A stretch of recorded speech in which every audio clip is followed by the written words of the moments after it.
तभी खेतों में आग लगाता हुआ वह लावा दानव वहां तक पहुंच जाता है। हेलो, यह जादुई तरबूज ही तुम्हें उस दानव को नष्ट करने में मदद करेगा। बहुत समय पहले की बात है। महाकाल पर्वत पर बैठा एक असुर तांत्रिक अपनी 100 सालों की तपस्या पूरी कर लेता है। तपस्या पूरी होते ही महाकाल पर्वत का ज्वालामुखी धधकने लगता है और अचानक एक धमाके के साथ उस ज्वालामुखी से एक लावा दानव प्रकट होता है।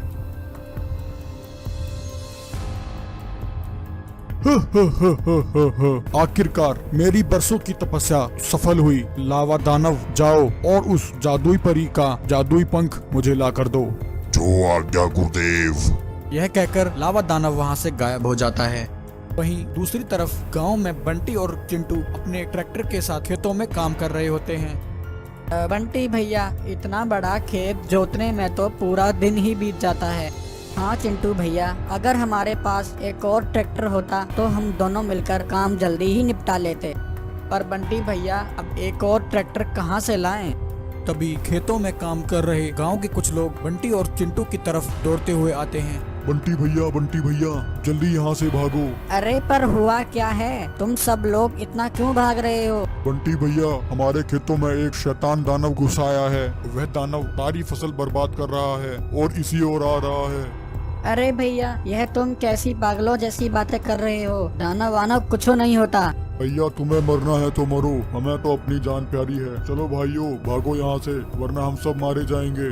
सभी गांव वाले वहां से भाग जाते हैं, परंतु बंटी और चिंटू अपने ट्रैक्टर पर ही बैठे रहते हैं। तभी खेतों में आग लगाता हुआ वह लावा दानव वहां तक पहुंच जाता है। अरे बंटी भैया, यह क्या भला है? आज से पहले इतना बड़ा राक्षस मैंने कभी नहीं देखा। कहाँ है तू जादुई परी? जल्दी से बाहर आ, वरना मैं पूरी दुनिया में तबाही मचा दूंगा। तभी उस लावा दानव की नजर चिंटू और बंटी पर पड़ती है। गुस्से से आग बबूला होकर लावा दानव उन दोनों पर हमला करता है। बंटी और चिंटू मुश्किल से किसी तरह कूदकर अपनी जान बचाते हैं, परंतु उनके ट्रैक्टर में आग लग जाती है। कौन हो तुम? हमने तुम्हारा क्या बिगाड़ा है? मुझे उस जादुई परी का पता चाहिए। कुछ दिन बाद मैं फिर यहाँ आऊंगा। अगर मुझे जादुई परी का पता नहीं मिला तो मैं तुम दोनों को और तुम्हारे इस पूरे गांव को आग लगा दूंगा। इतना कहकर लावा दानव वहाँ से चला जाता है। बंटी भैया, यह जादुई परी कौन है? पता नहीं चिंटू भैया, यह दानव किसे ढूंढ रहा है? बंटी भैया, हमारा ट्रैक्टर तो पूरा जल चुका है, अब हम क्या करें? चलो चिंटू भैया, इसे लेकर मैकेनिक के पास चलते हैं और इसे ठीक करा लेते हैं।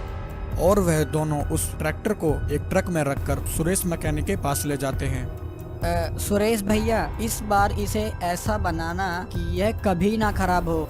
चिंता मत करो बंटी भैया, मैं इसे बिल्कुल ठीक करके इसे 8 पहिया ट्रैक्टर बना दूंगा।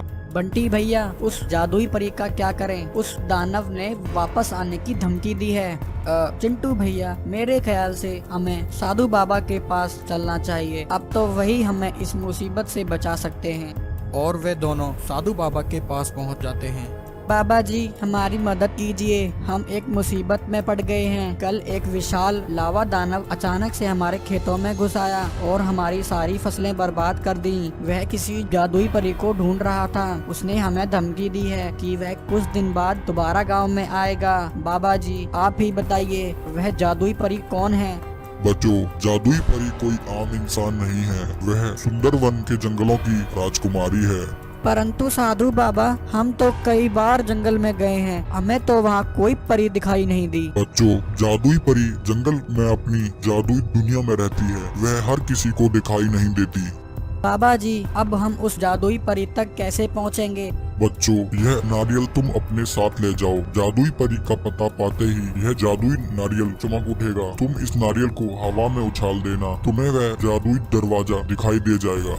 काफी दूर जाकर वह जादुई नारियल चमकने लगता है। बंटी भैया, यह नारियल तो चमक रहा है, लगता है वह जादुई दरवाजा यहीं आसपास ही है। बंटी उस नारियल को हवा में उछाल देता है और वहीं वह जादुई दरवाजा प्रकट हो जाता है, जिसे पार करके बंटी और चिंटू परियों की दुनिया में पहुंच जाते हैं। अरे वाह, यह दुनिया तो कितनी सुंदर है। आज से पहले ऐसी सुंदर जगह कभी नहीं देखी। तुम लोग कौन हो और यहाँ कैसे पहुँचे? हम राजकुमारी परी से मिलना चाहते हैं। मैं ही राजकुमारी परी हूँ, बताओ क्या बात है? बंटी और चिंटू राजकुमारी परी को लावा दानव के बारे में सारी बात बता देते हैं। अच्छा, तो इस बार उस दुष्ट असुर तांत्रिक ने लावा दानव को हमारे कुल देवता के जादुई पंख लेने के लिए भेजा है। क्या पहले भी यहाँ कोई जादुई पंख लेने के लिए आ चुका है? हाँ बच्चों, करीब 100 साल पहले भी उस असुर तांत्रिक ने एक राक्षस को यहाँ हमारे कुल देवता के जादुई पंख लेने के लिए भेजा था, परंतु उस समय हमारे कुल देवता ने जादुई पेड़ की मदद से उस दानव को हरा दिया था। राजकुमारी परी, फिर तो हमें उस जादुई पेड़ के पास जाकर उन्हीं से मदद मांगनी चाहिए। रानी परी चिंटू और बंटी को जादुई पेड़ के पास ले जाती है। जादुई पेड़ चिंटू और बंटी को एक जादुई तरबूज देता है। यह लो, यह जादुई तरबूज ही तुम्हें उस दानव को नष्ट करने में मदद करेगा। वहीं दूसरी तरफ वह असुर तांत्रिक लावा दानव के सामने प्रकट होता है। जंगल में एक जादुई दरवाजा खुला है और कुछ लोग उसके अंदर भी गए हैं। मुझे उस जादुई परी का पता लग चुका है। अब मेरे लिए क्या आज्ञा है गुरुदेव? तुम मेरे इस हथियार के पीछे पीछे जाओ, यह तुम्हें वहाँ पहुँचा देगा और जल्दी से वह जादुई पंख हासिल करो। ठीक है गुरुदेव। लावा दानव तांत्रिक के हथियार के पीछे उस जादुई दुनिया की ओर निकल पड़ा। उधर बंटी और चिंटू अपने ट्रैक्टर को लेने पहुंचते हैं। सुरेश उसे ठीक करके एक 8 पहिया ट्रैक्टर बना देता है। बंटी उस जादुई तरबूज को ट्रैक्टर पर फेंकता है। जादुई तरबूज उस 8 पहिया ट्रैक्टर में समा जाता है और एक 8 पहिया जादुई तरबूज ट्रैक्टर में बदल जाता है। बंटी और चिंटू उस 8 पहिया तरबूज ट्रैक्टर पर बैठकर परियों की दुनिया की ओर निकल पड़ते हैं। उधर वह लावा दानव जादुई परियों की दुनिया में पहुंच जाता है।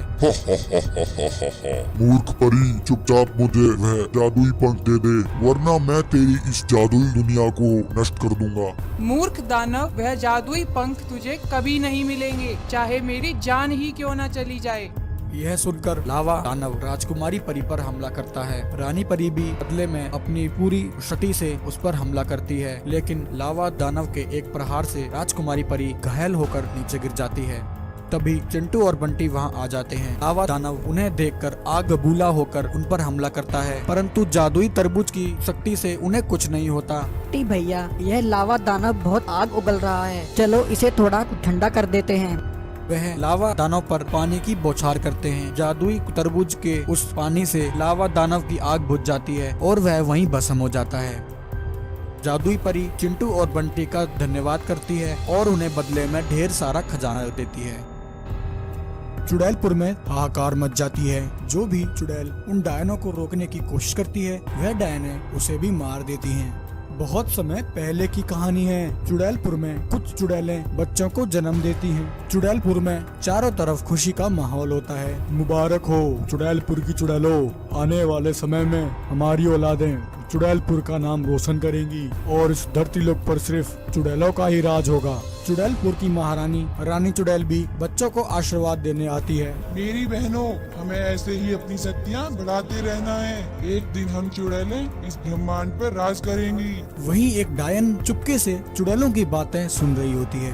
डायन कहती है, अच्छा, तो ये चुड़ैलें यहाँ अपनी शक्तियाँ बढ़ा रही हैं। मूर्ख चुड़ैलों, हम डायनों के होते हुए तुम कभी भी अपनी शक्तियाँ नहीं बढ़ा सकती। मैं अभी जाकर सभी डायनों को यह खबर सुनाती हूँ।